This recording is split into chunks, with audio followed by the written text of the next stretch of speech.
the mandatory requirement of the Sangguniang Panlalawigan endorsement, we don't have any measure to what do you call this, para maging balanse ang pag-check and balance ng executive sa legislative. It's very clear under the Local Government Code, Section 22, under Corporate Powers, Paragraph C.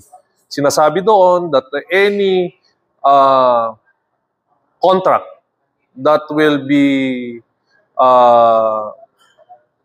given to the governor on behalf of the provincial government, there should be an authorization coming from the Sangguniang Panlalawigan. That's the beauty of the Local Government Code of 1991, that there should be a balance, a harmony between the legislative and the executive. And of course, with that matter, we will be protecting the Honorable Governor for such, mga reklamo. Gaya nga ng sabi ni Honorable Saul Lasso kanina, in the case of Nueva Ecija, na nagbigay sila, according to the news, nagbigay ang governor ng governor quarry permit without an ECC.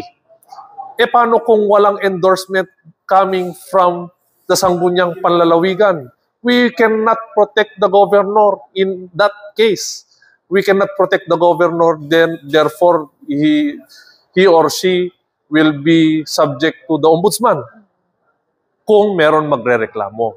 But if the Sangguniang Panlalawigan endorsement is there, we will check kung kompleto ang requirements. Therefore, we can protect the Honorable Governor in any transaction of the government.